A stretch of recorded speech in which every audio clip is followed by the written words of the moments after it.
The final goodbye. The sky was gray. Cold wind passed through the ruined battlefield. Broken weapons, burned vehicles, and scorched alien trees covered the land. It had been 2 weeks since the war ended, but for Ethan the pain was still fresh. Walked slowly, carrying a small metal box. His boots crushed the wet dirt with every step. His breath was heavy, his heart even heavier. Ethan reached a quiet place under a tall blue-leafed tree. A simple grave was marked by a large stone. Her name was carved by hand. Virel of Tholar, loyal, brave, lost. He kneeled down and opened the box. Inside was a necklace, a simple silver chain with a glowing blue crystal. It was hers. She always wore it during missions. She called it her heart light. He placed the necklace on the stone, gently. "I kept my promise," Ethan whispered. "I made it home, but it doesn't feel like home without you." His voice broke. "You were more than a teammate, more than a soldier. You were my friend." He sat down beside the grave and closed his eyes. The wind whispered through the alien trees. Strange bird sounds echoed far in the distance.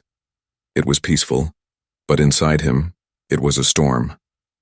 He stayed there for hours, not saying much, just remembering. She had saved his life more than once. She had laughed at his jokes even when she didn't understand them. She once took a plasma bolt to the chest to protect him, and she had died because of him, because he hesitated to fire. "I'm sorry," he said again. "I should have shot sooner. I should have saved you." He stood up slowly. The sky was turning darker now. A storm was coming. He took one last deep breath and turned around. That's when he felt it. A gentle touch on his shoulder.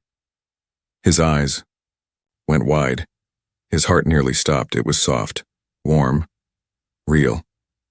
He turned his head slowly. His brain refused to believe what his body felt. Behind him stood Virel. Her skin was the same pale silver. Her deep purple eyes stared into his. Her long white hair flowed in the wind. She was wearing the same armor, damaged, burned, but familiar. "Ethan," she said softly. He froze. "No," he whispered. This isn't possible. You're dead." "I thought so too," she answered. Her voice was tired, shaky. "But I woke up in the dark, alone." Ethan stepped back, eyes full of shock. He looked at the grave. He had buried her himself. He remembered the blood, the lifeless body, the cold skin. "What are you?" he asked, confused and scared. "I don't know," she replied. "But I'm not a dream." Tears filled Ethan's eyes. He reached out, hand shaking, and touched her cheek. Warm, alive, real. It was her. Suddenly, distant thunder echoed. The wind grew stronger. The blue leaves around them started to tremble. "You came back?" he asked. "I didn't choose to," she said. "Something brought me back." Ethan looked into her eyes. Something was different. Her eyes glowed faintly now. There was something unnatural in her presence, not scary, but not normal either. "We have to get you checked," he said. "To the outpost, maybe the doctors." "No," she stopped him. "We can't tell anyone. Not yet." "Why?" "Because I'm not the only one who came back." Ethan's eyes widened again. "What do you mean?" She didn't answer.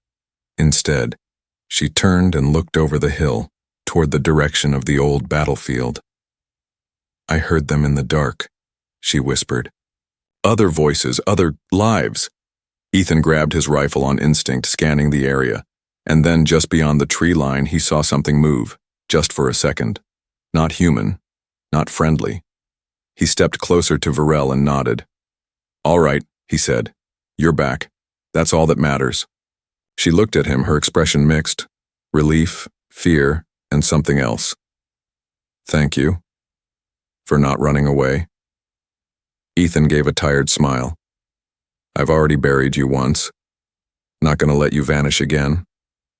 They stood together as the first drops of alien rain began to fall, and far behind them, beneath the earth, something else started to stir. The girl who shouldn't exist. The rain fell harder now. Cold droplets rolled down Varel's pale face, but she didn't flinch. She walked beside Ethan in silence. The path to the outpost was long, muddy, and empty. Ethan kept glancing at her, still unsure if this was real. His mind told him it was impossible, but his heart said otherwise. They reached the gates. A sensor scanned Ethan's face. "Welcome, Sergeant Ethan Cole." The doors opened slowly with a mechanical hiss. He looked at Varel. "Stay close. Don't talk much," he said. "Let me handle the questions."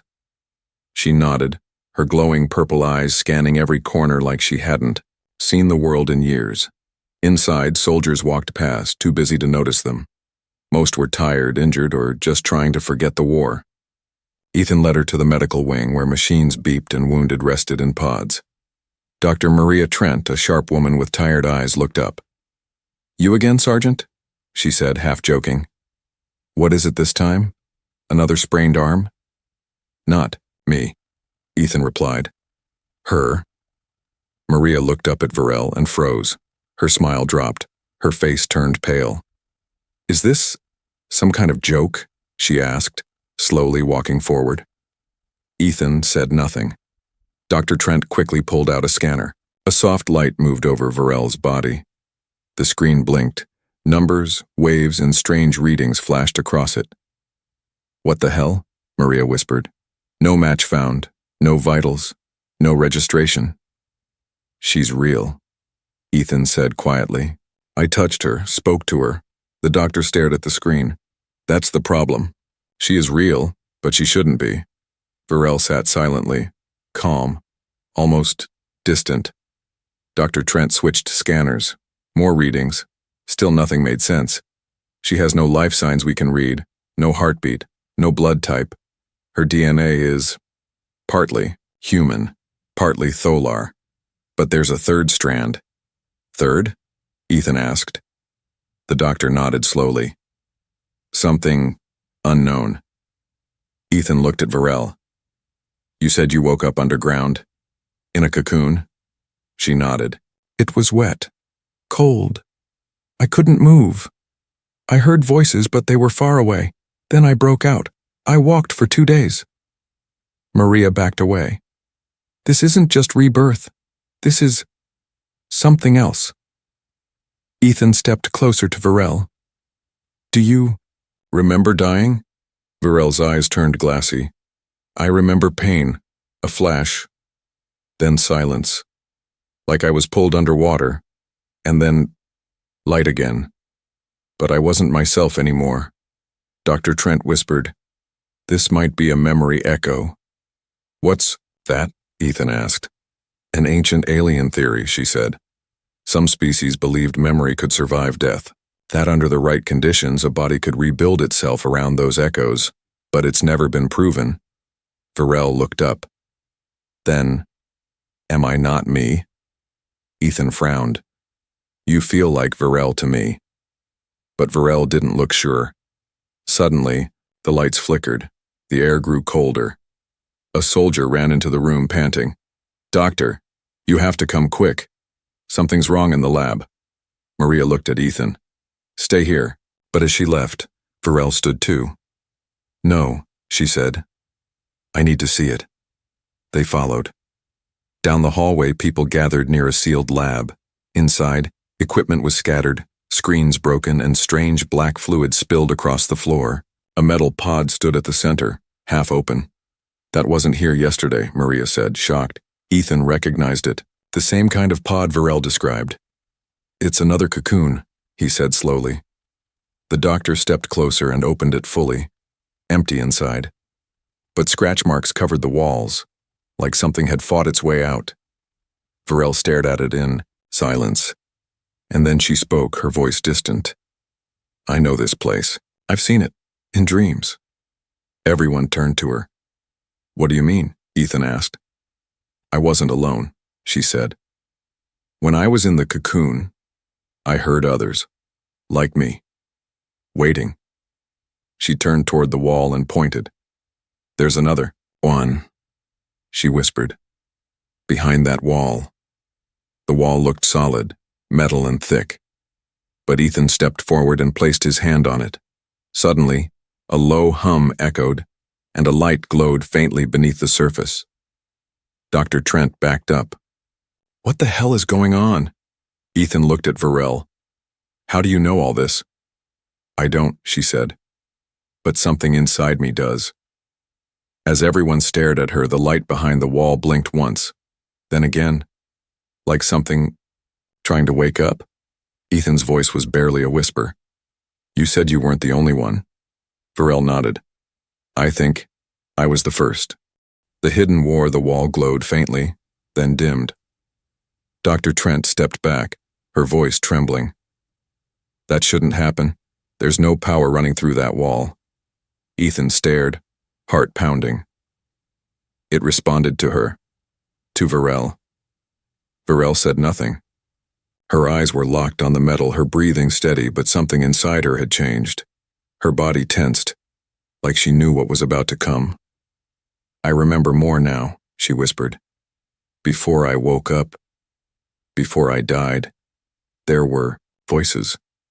They spoke of survival, of a war. That was never over." Ethan turned to her. "What war?" Varel looked at him. "Not the one you fought, Ethan. Something older, something hidden beneath your feet." Suddenly, an alarm blared. Red lights flashed in the hallway. A voice shouted through the intercom, "Security breach in Sector 4.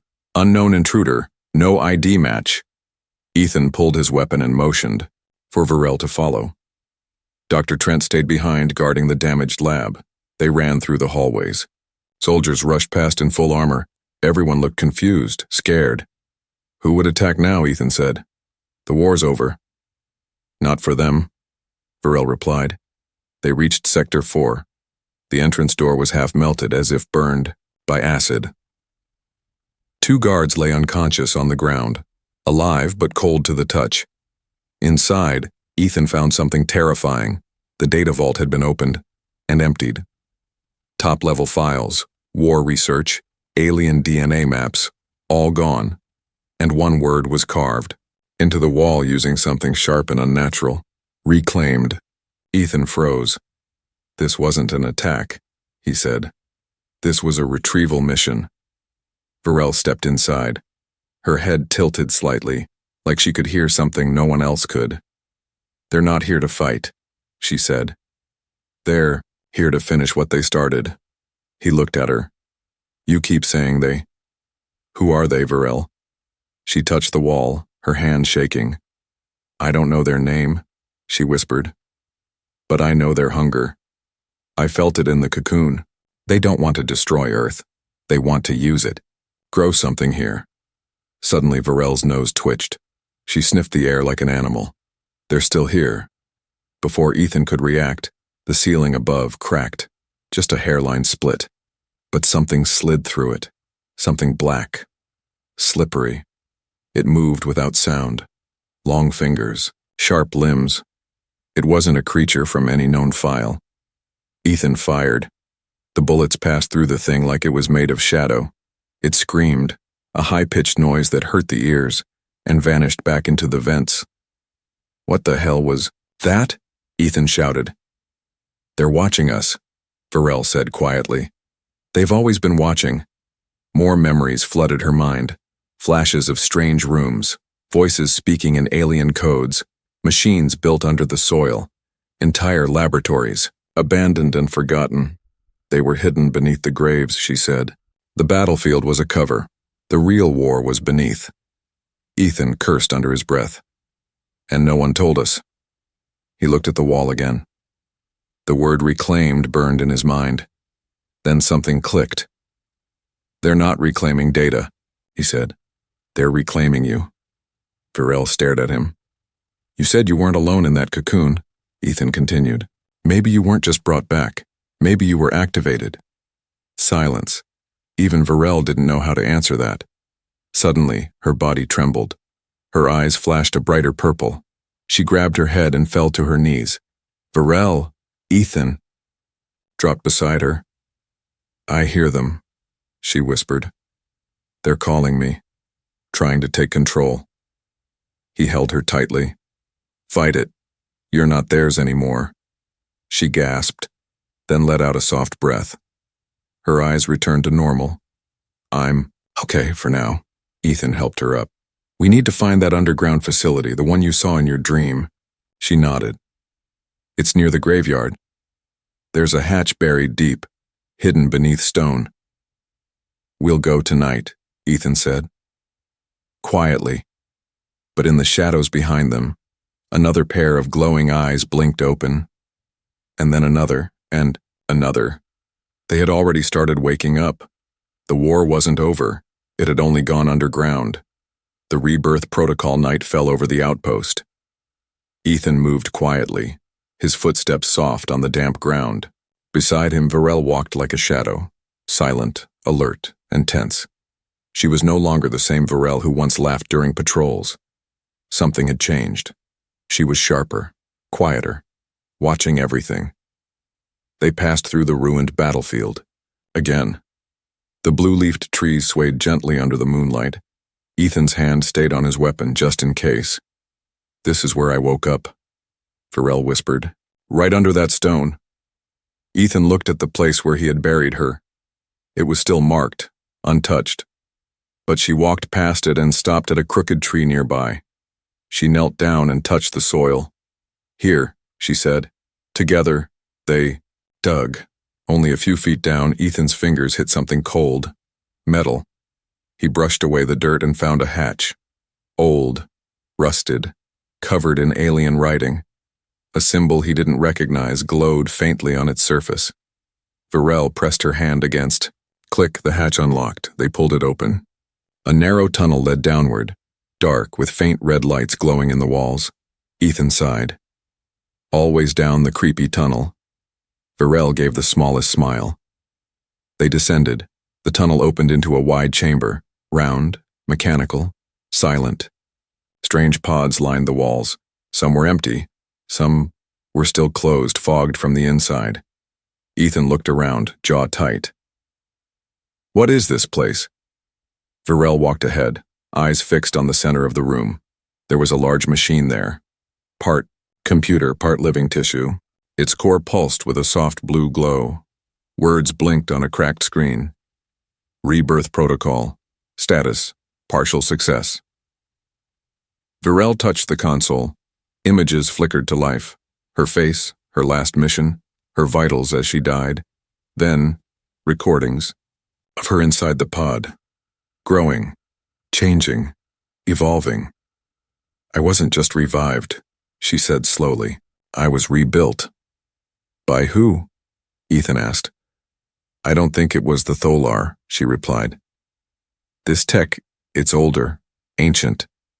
Ethan stepped closer. But why you? She turned to him. Maybe because I was dying near this place. Or maybe I was chosen. She opened a drawer beside the console. Inside were data cubes, each marked with a name, not human names, not alien names, just numbers. 3, A03B, 03C, and then one marked 03D. Varel, Ethan's eyes narrowed. You're a version? I think I'm the fourth attempt, she said, her voice calm. The first 3 failed.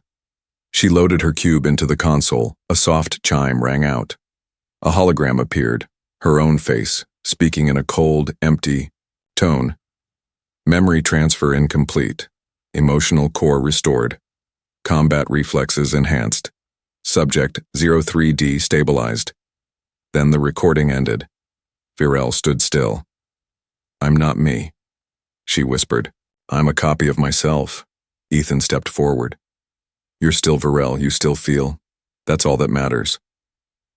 But she wasn't sure. I remember you, she said. I remember how you made me laugh, how you trusted me with your life. But maybe those memories aren't mine. Maybe they belong to the one who died.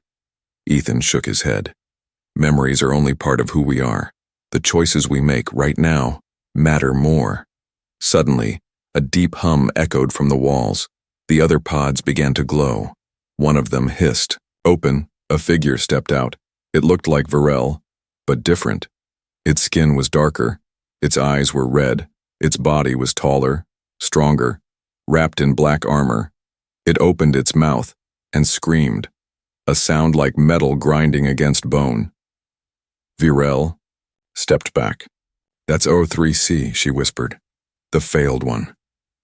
Ethan raised his weapon, but the clone was fast. Too fast. It leaped forward, but Virel tackled it mid-air. They crashed into a wall. The clone punched her with inhuman force. Ethan fired, twice hitting its shoulder, but it barely flinched. Virel kicked it into the wall and grabbed Ethan's hand. "We can't fight it here, there may be more." As they ran toward the tunnel, another pod opened, and another. Ethan looked back. 3 more clones stepped out, eyes glowing, weapons forming from their arms. "This place isn't a lab," he said, breathing hard. "It's a factory." Virel stared down the tunnel. "And it just went online." They escaped through the hatch and slammed it shut. Ethan dropped to the ground, chest rising and falling. "We need to destroy this place." Virel looked at her hands. They were shaking. "I was made there, Ethan," she said. "If we destroy it, I might die too." Hunted by the living, Virel sat alone by the fire, her knees drawn up to her chest. The orange flames danced in her eyes, but her mind was far from here. She could still feel the other clones, like shadows whispering at the edge of her thoughts. Ethan stood nearby, cleaning his rifle. "You haven't said a word in hours," he said softly. Virel looked up. "What do you say when your own face wants to kill you?" Ethan walked over and sat beside her. The forest around them was quiet, too quiet. "They're not you," he said. "Not really." "They were built from me," she replied. "Same body, same voice, just no soul." Ethan watched her carefully. "How do you know you're not one of them?" She looked at him with pain in her eyes. "Because I chose to save you. They would have ripped you apart." Before he could answer, a soft clicking echoed through the trees. Click, click, click. Ethan grabbed his rifle. "Movement," he whispered. Virel's pupils narrowed. She stood slowly, eyes scanning the dark woods. And then, something fast moved behind the trees. Not 1. 3. "They're tracking us," she said. "The others, I can feel them. They're linked, but not fully awake yet." Ethan cursed under his breath. "We need to move." They ran.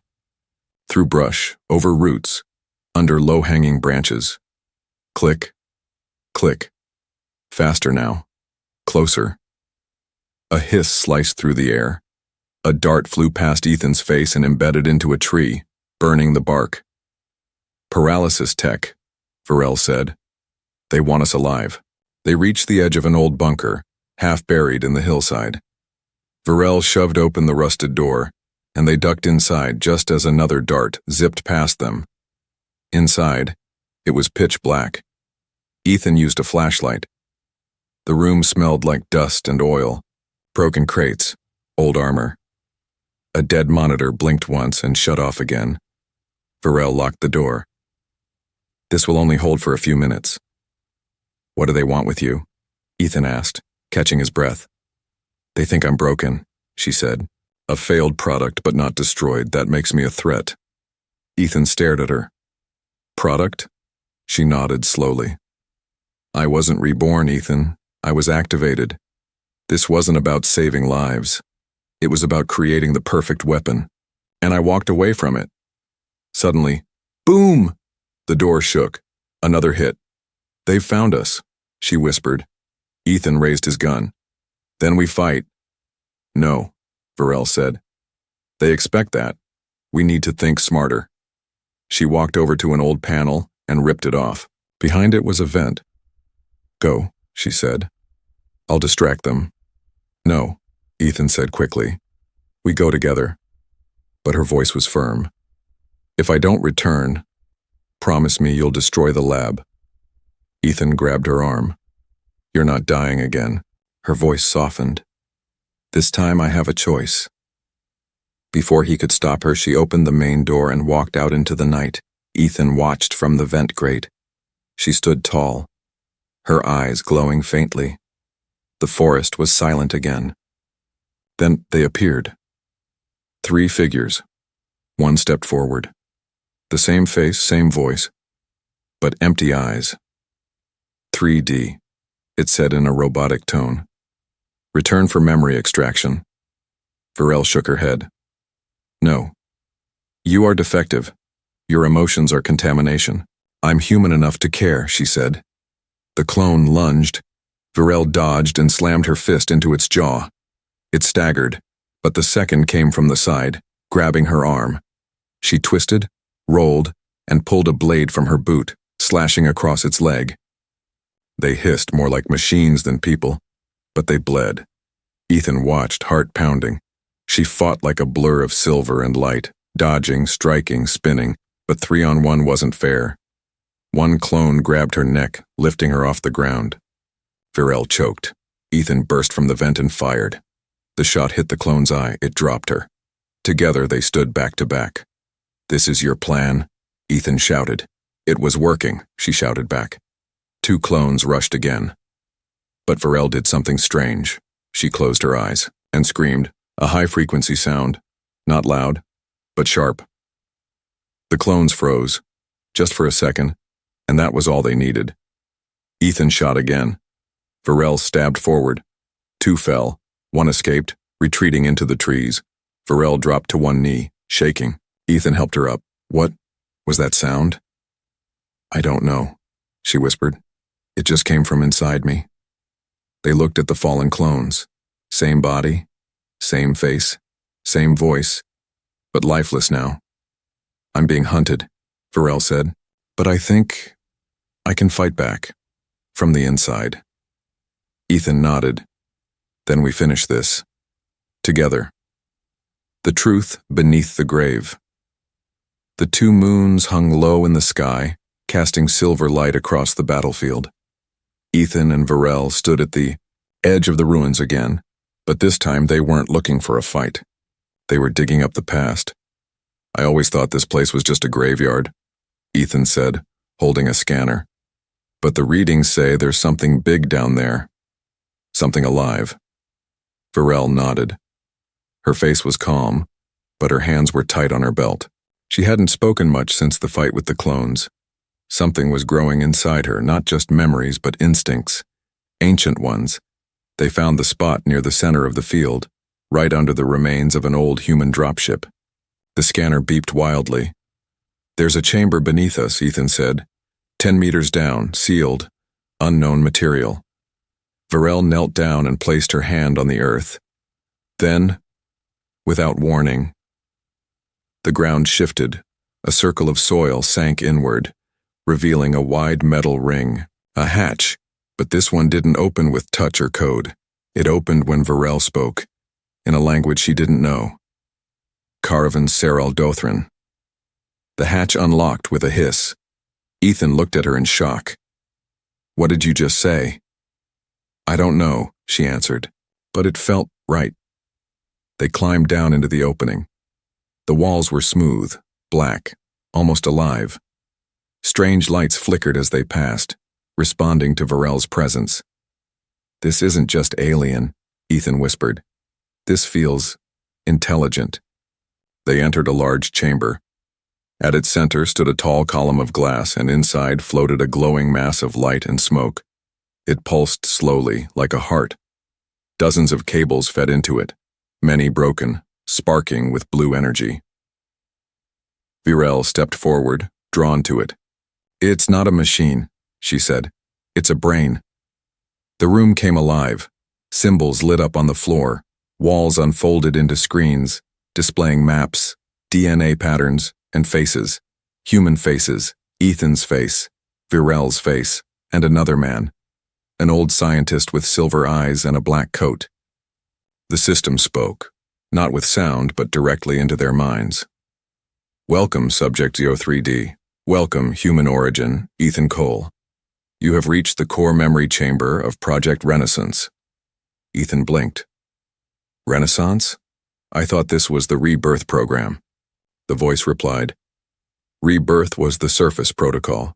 Renaissance is the foundation. A weapon disguised as salvation.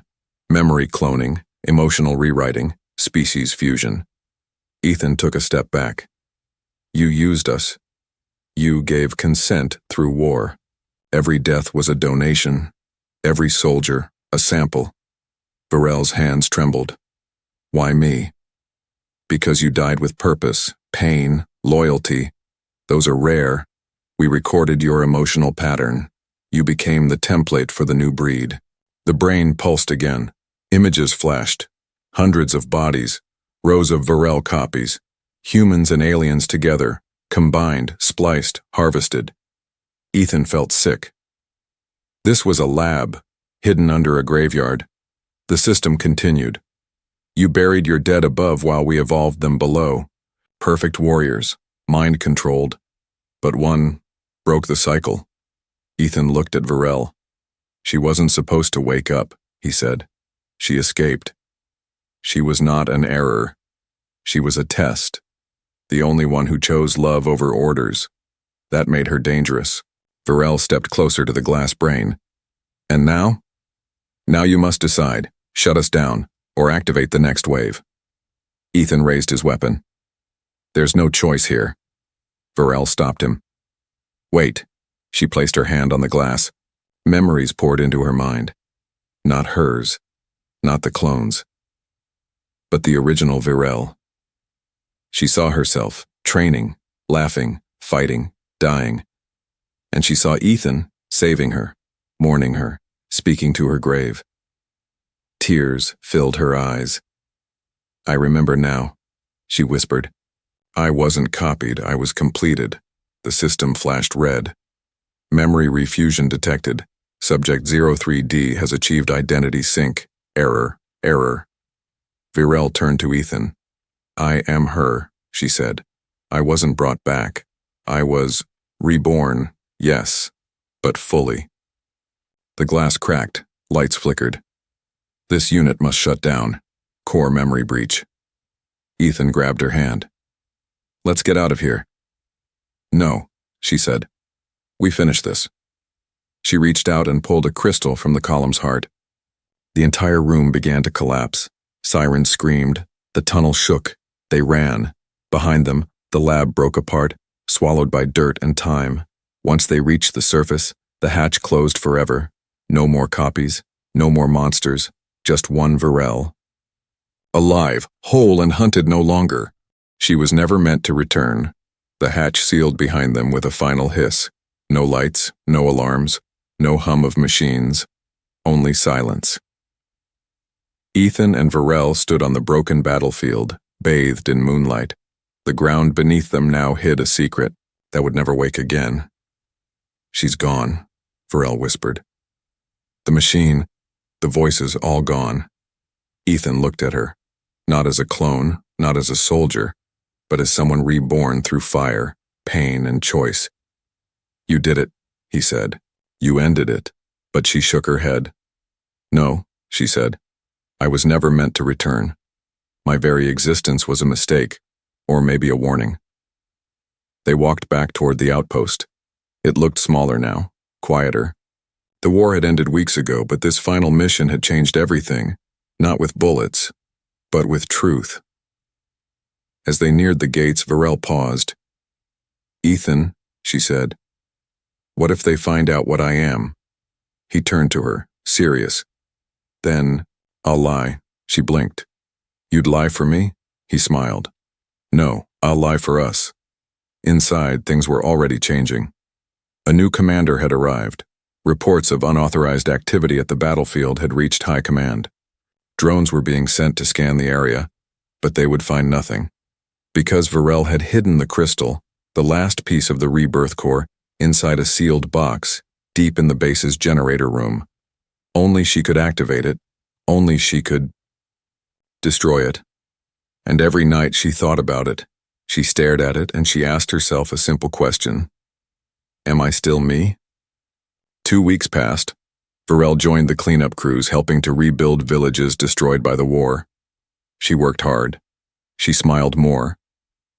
But sometimes, just sometimes, she stared off into the distance, as if listening to voices only she could hear. Ethan watched her from afar. He knew she was changing, again.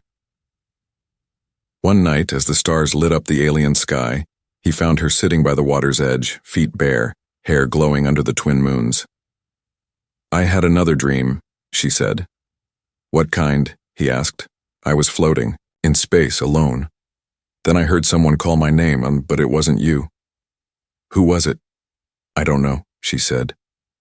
"But I think it was another me." Ethan sat beside her. "Do you think the others are still out there?" She nodded slowly.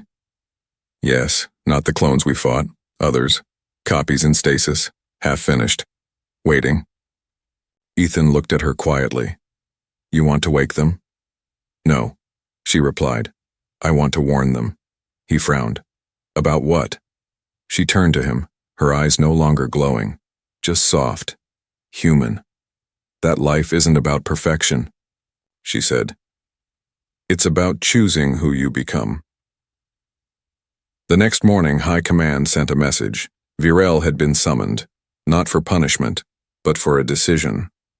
They knew who she was now, mostly.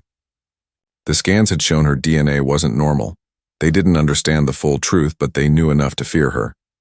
They gave her two options: leave the planet quietly and be monitored forever. Join a new research program as the subject, said no to both. Then she did something no one expected.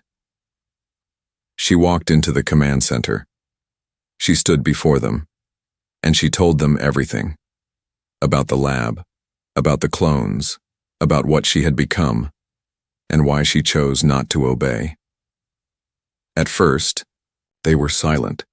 Then they asked one question: "Why didn't you destroy the crystal?" Virel reached into her coat and placed the box on the table. "Because I wanted to show you that even something designed to be a weapon can choose peace." And she opened the box. The crystal inside was shattered, already broken days ago. "I destroyed it," she said. "But not out of fear. I destroyed it because I no longer needed it to prove I was real." The room was silent. Then the commander stood, walked forward, and nodded. "You're dismissed, soldier." That night, Ethan found her on the rooftop. "You really smashed it?" he asked. She grinned. "With a hammer." He laughed. She leaned on his shoulder. "I think I'm finally free," she whispered. He held her hand gently. "Welcome back," he said. "No," she corrected softly. "This is the first time I've really arrived." And together, under the stars, a human and a reborn alien sat in silence, not as survivors of war, not as experiments or soldiers, but as two beings who had chosen to live, and no one could take that away from them now.